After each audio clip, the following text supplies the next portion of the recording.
Olá, hoje segunda-feira, 10 de março, prepara o teu cafezinho e vamos juntos para mais um dia de Café com Lexio. Antes de começar a oração, quero te fazer o convite a rezar comigo a novena a São José.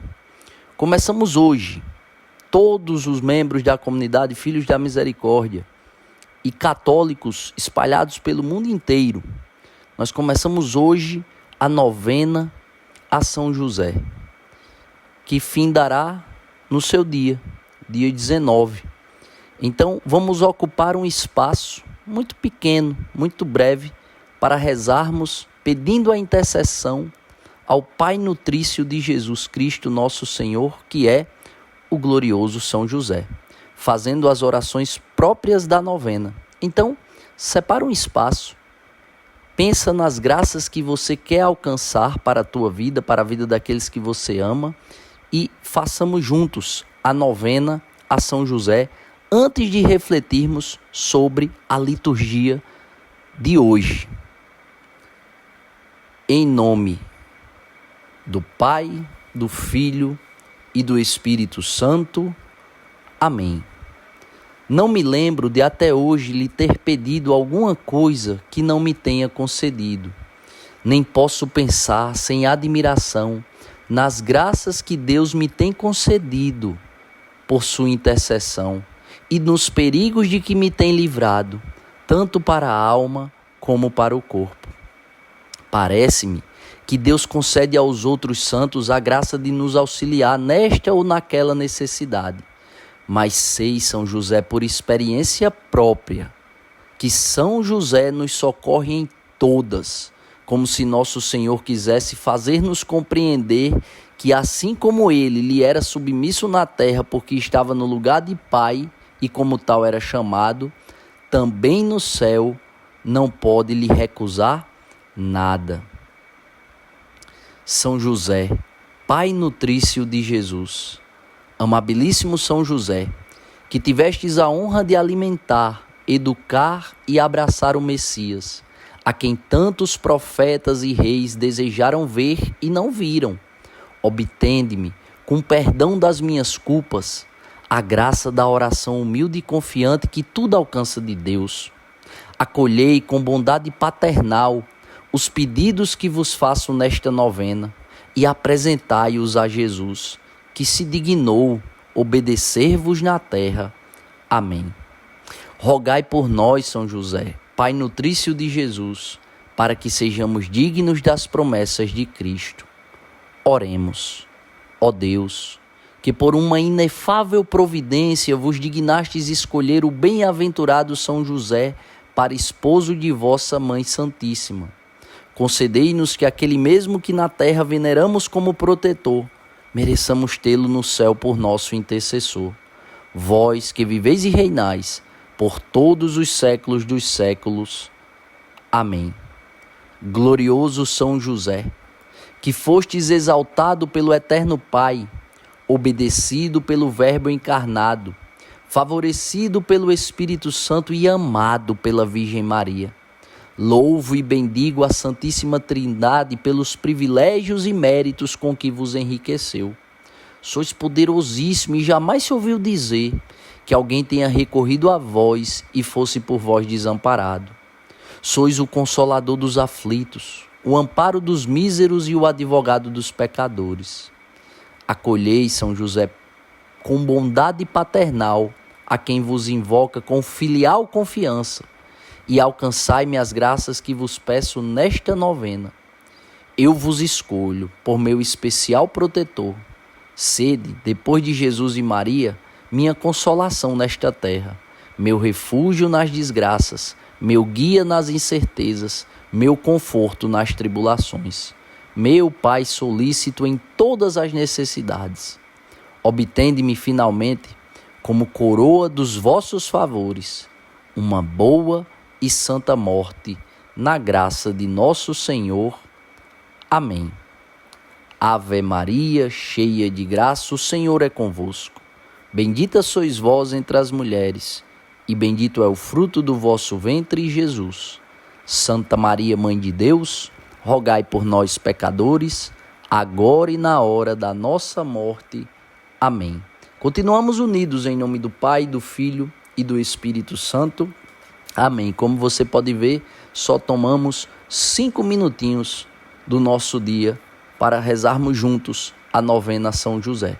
A primeira leitura de hoje, Levítico capítulo 19, versículos 1 e 2, pula para o 11 e vai até o 18.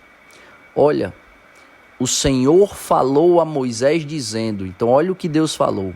Fala a toda a comunidade dos filhos de Israel, então o povo eleito, que por herança espiritual somos eu e você, cada um de nós. E olha a ordem que Deus dá. Sede santos, porque eu, o Senhor vosso Deus, sou santo.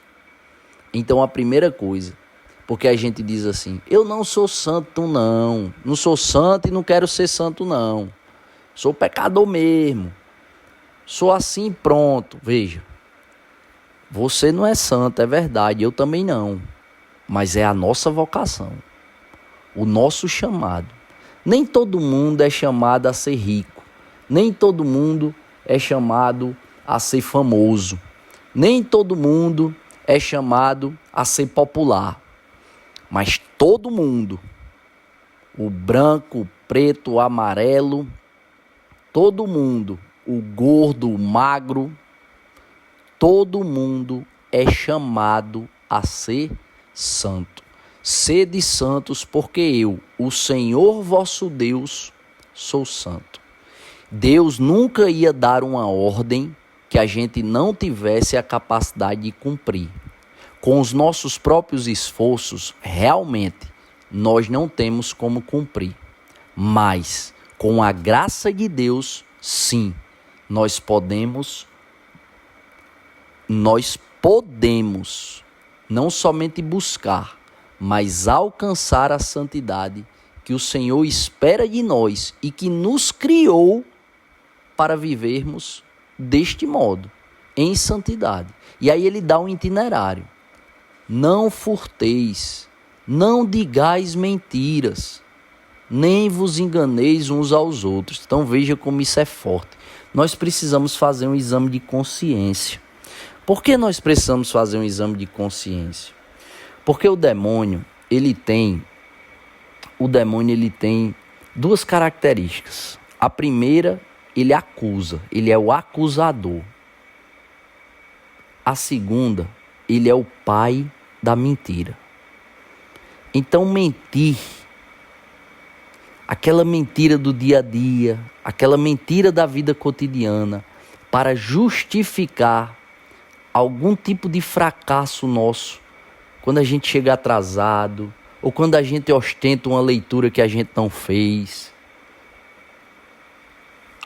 As mentirinhas, entre aspas, as mentirinhas que justificam as nossas atitudes, elas são mentiras. E o pai da mentira é o demônio. Portanto, a mentira ela não é bem-vinda na vida do cristão. E eu e você, nós devemos sim fazer um exame de consciência. Fazer um exame de consciência para que a gente olhe para a nossa vida com sinceridade, sem máscaras, para que a gente amadureça como homem, como mulher, como cristão, como discípulo de nosso Senhor Jesus Cristo. E com maturidade, a gente se empenhe em mudar. A gente se empenhe em mudar. Por quê? Porque o pai da mentira não é Jesus. Jesus, pelo contrário, ele diz, eu sou o caminho, a verdade e a vida. Portanto, eu e você, nós somos chamados a amar a verdade, que é Jesus, que é uma pessoa divina. E a rejeitar a mentira, porque a mentira é filha de Satanás. Então, que a gente medite sobre isso. É uma tragédia imensa para a minha e para a tua alma também, o auto-engano. Então, que o Espírito Santo possa promover verdadeiramente um autoconhecimento nessa quaresma para mim e para você, para que a gente consiga, de fato,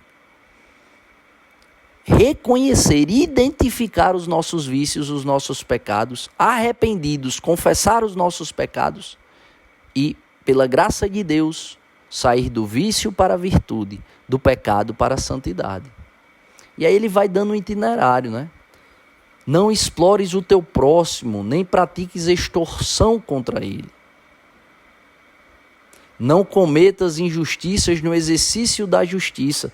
E a virtude da justiça é atender ao próximo, ao que o próximo espera de nós. É tão lindo, o Papa Bento XVI, ele ensinava, a justiça é dar ao outro aquilo que é dele. Então, não reter para nós aquilo que é do outro. Seja um bem material, como algo de fato, como o dinheiro, como um bem material, como um bem. Seja um bem imaterial, como, por exemplo, a atenção que as pessoas estão dando ao próximo. E às vezes a gente, por inveja, por ciúme, desdenha do próximo, desfaz do mérito do próximo, para que as pessoas olhem para nós. Né? Então, justiça, a virtude da justiça é dar ao outro aquilo que é dele. E amor é dar ao outro aquilo que é meu. Papa Bento XVI nos exortava sempre quanto a isso. E a primeira leitura de hoje fala isso. Não retenhas contigo. Não cometas injustiças no exercício da justiça. Aí de novo fala sobre a maledicência. Olha o que Deus está falando. Não sejas um maldizente entre o teu povo. Então nós precisamos de fato extirpar das nossas vidas a maledicência. Sugiro a todos fazer o que eu quero fazer na minha casa, colocar um quadro imitando Santo Agostinho na sala de jantar, na sala onde a gente faz as refeições. Aqui não se fala mal de ninguém, para que a gente comece a exercitar essa virtude. Né? Não tenhas no coração ódio contra o teu irmão. É o Senhor quem está mandando, não é Vitor não. É a palavra de Deus, é o Levítico, é as Sagradas Escrituras. Não tenhas no coração ódio contra o teu irmão. Não tenhas no coração ódio contra o teu irmão. Então, nós precisamos pedir ao Espírito Santo para nos curar, nos libertar de todo ressentimento, de todo rancor e pedir perdão a quem precisa nos perdoar e perdoar quem precisa do nosso perdão. Repreenda o teu próximo para você não se tornar culpado do pecado por causa dele. Então, você está vendo seu irmão no erro, no pecado, exorte, com caridade, com amor, com humildade, mas exorte. Não se omita diante do erro do outro. Não procures vingança, nem guardes rancor. E aí, olha a ordem, que é o mandamento, né? Amarás o teu próximo como a ti mesmo. Eu sou o Senhor. Então, Deus ele repete várias vezes que é o Senhor. E por fim, nessa primeira leitura, ele determina: amarás o teu próximo como a ti mesmo. Aqui, trago uma reflexão do professor Vitor Sales Pinheiro. Ele diz o seguinte: o amor a Deus, o amor ao próximo e o amor a si mesmo, porque veja o que Deus manda: amarás o Senhor teu Deus sobre todas as coisas. Aí depois ele diz: amarás o teu próximo como a ti mesmo. Então veja, o amor a Deus, o amor ao próximo e o amor a si mesmo, eles se vinculam mutuamente como as perninhas de um triângulo. Pense num triângulo agora, naquele símbolo geométrico. Pense nos vértices de um triângulo, né? Os vértices são aquelas perninhas, os vértices, né? Então, o amor a Deus, ao próximo e a si mesmo se vincula mutuamente como os vértices de um triângulo. Os amores distorcidos, eles vão distorcer os ângulos.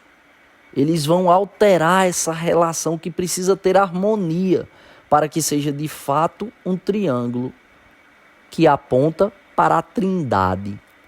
Veja, um amor desproporcional a si mesmo, em detrimento do amor a Deus, em detrimento do amor ao próximo, vai nos levar à vaidade, vai nos levar ao narcisismo. Um amor exclusivo ao outro, desprezando completamente a si mesmo, desprezando completamente a sua vocação, desprezando completamente a sua circunstância, vai gerar em você alienação, fraqueza. E um amor a Deus que não ecoa, que não reverbera no cuidado de si pelas virtudes e no consequente serviço ao próximo, seria uma subversão. Então, o amor a Deus que não gera como consequência um zelo e um cuidado da gente mesmo, com a gente mesmo, desculpa a expressão, mas é para a gente entender. Então, eu amo a Deus, mas eu não tenho cuidado com a minha alma. Que amor a Deus é esse? Se Deus está pedindo para tu ser santo, para tu ir para o céu, viver a vida eterna com Ele, tu vai ver o que é que Jesus fala no Evangelho de hoje. Então, eu amo a Deus, eu vivo na igreja, mas eu não mudo de vida, não abandono os pecados, não abandono os vícios, porque eu tenho a síndrome da Gabriela. Eu nasci assim, eu cresci assim, vou morrer assim. Gabriela, mas Gabriela não é o nosso Deus. Nosso Deus é Jesus Cristo, nosso Senhor. É a Santíssima Trindade. É o Pai que nos criou, é o Senhor que nos redimiu, é o Espírito Santo que nos move, que move a nossa alma para o céu. Então, um amor a Deus que não reverbera esse cuidado de si para abandonar os vícios e adquirir as virtudes, é um amor distorcido. Um amor a Deus que não gera como consequência o serviço ao próximo, é uma subversão. Então, nós precisamos pedir ao Espírito Santo a graça de harmonizar esses vértices do triângulo, de amar a Deus sobre todas as coisas e, por amor a Deus, amar a si mesmo no cuidado com a própria alma, para que a gente abandone os vícios e adquira as virtudes, e no amor ao próximo, esse serviço incansável ao próximo para cumprir com a palavra de Deus que diz: quanto a vós, irmãos, sede incansáveis em fazer o bem. O evangelho de hoje, Mateus capítulo 25, versículos de 31 a 46. Jesus fala aos seus discípulos aqui sobre a parousia. Quando o Filho do Homem vier em sua glória, acompanhado de todos os anjos, ele se assentará em seu trono glorioso. Todos os povos da terra serão reunidos diante dele, e ele separará uns dos outros, assim como o pastor separa as ovelhas dos cabritos. E aí ele diz, e aí Jesus vai pedagogicamente, de um modo muito assertivo, dizer: então o rei dirá aos que estiverem à sua direita: vinde, benditos de meu Pai, recebei como herança o reino que meu Pai vos preparou desde a criação do mundo. Pois eu estava com fome e me deste de comer, eu estava com sede e me deste de beber, eu era estrangeiro e me recebestes em casa, eu estava nu e me vestistes, eu estava doente e cuidastes de mim, eu estava na prisão e fostes me visitar. E os justos vão perguntar ao rei: Senhor, quando foi que te vimos com fome e te demos de comer, com sede e te demos de beber? E Jesus responde: em verdade eu vos digo, todas as vezes que fizestes isso a um dos menores dos meus irmãos, foi a mim que o fizestes. Depois o rei dirá aos que estiverem à sua esquerda: afastai-vos de mim, malditos. Ide para o fogo eterno, preparado para o diabo e para os seus anjos. Pois eu estava com fome e não me deste de comer. Eu estava com sede e não me destes de beber. Eu estava nu e não me vestistes. Eu estava doente e não fostes me visitar. Veja como Jesus é assertivo, é duro. Por quê? Porque ele quer nos educar. Ele quer nos educar. Então veja, o caminho da virtude, o caminho da santidade é o caminho do amor. É o caminho do amor. E esse amor é uma pessoa divina. É Jesus Cristo. E Jesus Cristo está nos ensinando o quê? A sair do nosso lugar, a sair do nosso conforto e a caminhar em direção ao próximo. Então, que a gente peça a graça ao Espírito Santo de não se acostumar com a figura do pobre no meio da rua. Que a gente olhe para aquele pobre e veja Jesus nele, porque é isso que Jesus está nos ensinando. É isso que o Senhor está nos ensinando. O caminho das virtudes, repito, é o caminho do amor. E o amor é uma pessoa divina. Ele não é só um modelo de virtudes, mas ele mesmo nos dá a graça para realizar. Porque ele é o caminho, é a verdade e é a vida. E a gente hesita. Muitas vezes a gente hesita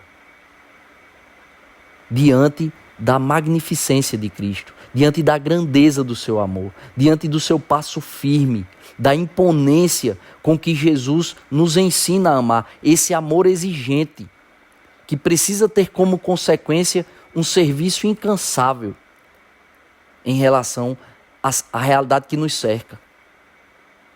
Então, quantas vezes a gente não foge da nossa vocação, da nossa responsabilidade? Quantas vezes a gente não se contenta com os nossos defeitos, os defeitos do nosso caráter, e a gente fica especulando, tergiversando sobre as coisas que de fato são importantes e são necessárias? Então, meu irmão, a gente precisa pedir ao Espírito Santo essa graça. A graça de não sermos indiferentes ao pobre, ao doente, a quem tem fome, a quem tem sede. Peçamos juntos ao Espírito Santo para transformar o nosso coração de pedra, que se acostumou com a necessidade do outro, num coração de carne, que não consegue ser mais indiferente à dor do outro. Compaixão é isso. É sentir a dor do outro. E é exatamente isso que Jesus sente por nós. O Senhor toma para Ele as nossas dores e por isso tem tanta paciência conosco. Não desiste de nós, porque nos ama e conhece a nossa dor. Que eu e você, nós possamos, pela graça do Espírito Santo, nos tornarmos outros Jesus no meio do mundo. Porque é isso que o discípulo deve ser. O modelo do mestre aonde ele está. E sendo o modelo do mestre, que é nosso Senhor Jesus Cristo, a gente possa sentir a dor do outro e ir em direção a ele para lhe ser útil, para servir. Essa é a quaresma que o Senhor quer que a gente viva. Que Deus nos abençoe e nos aprove a cada passo. Se vivo, vivo pela misericórdia do Senhor.